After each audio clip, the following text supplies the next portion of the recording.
Vayomer Adonai el Moshe Emor el Kohanim Bene Aaron ve'amarta lehem lenefesh lo itama be'amav. Parashat Emor commence avec ce pasuk qui intrigue nombre de commentateurs puisqu'il renferme une redondance. Emor ve'amarta.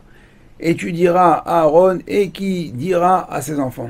Rashi nous dit directement tout de suite Emor ve'amarta le'azir gdolim alaktanim. C'est-à-dire que les gdolim, les grands, devront avertir, devront mettre en garde les petits de ne pas se rendre tamés. De là, on apprend, tous les balais moussards nous disent que les grands doivent avertir les petits, c'est-à-dire que non pas seulement le père envers son fils, mais dans n'importe quel cadre hiérarchique.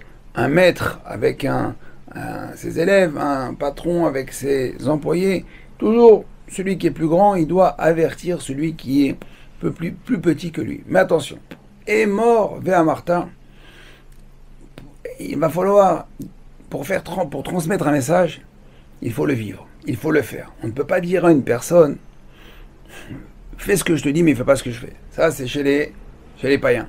Mais chez nous, on retrouve ça dans les Pirkei Avot, Rabotai. Pirkei Avot, les maximes des pères, nos racines, nos sources, nos exemples. Et une phrase qui revient tout au long des Pirkei Avot, c'est Hu haya omer, Hu haya omer. Celui qui lit les Pirkei Avot le Shabbat ou en semaine va se rendre compte de ce Hu haya omer revient très très souvent.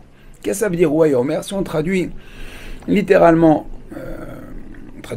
c'est Hu haya omer, il avait l'habitude de dire. Hu haya omer, il avait l'habitude de dire, et puis l'enseignement.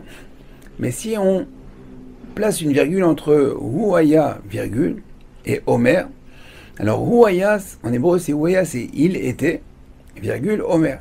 C'est parce qu'il était, c'est parce qu'il faisait ce qu'il allait dire. C'est parce qu'il était imprégné de cette mida, de ce trait de caractère qu'il pouvait dire, qu'il pouvait enseigner. C'est comme ça et comme ça qu'il faut se comporter. Et mort vers Martha, on peut dire comme ça aussi. Et mort, dis-le toi, à toi. Vers Martha, après dis-le aux autres. Une fois que tu te l'es dit, tu t'es fait la remontrance, que tu t'es dit exactement ce qu'il fallait faire et que tu t'es imprégné de cette mida-là, alors après tu peux commencer à dire aux autres ce qu'il faut faire.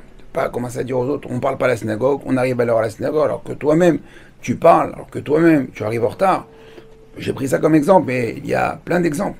Comme avec les enfants ont ces capteurs sensitifs on leur ordonne des choses à faire, mais ils savent très bien que des fois papa, il nous demande des choses, mais il les fait pas forcément. Ou bien maman, ou bien peu importe qui, le professeur. Et ça, c'est très important.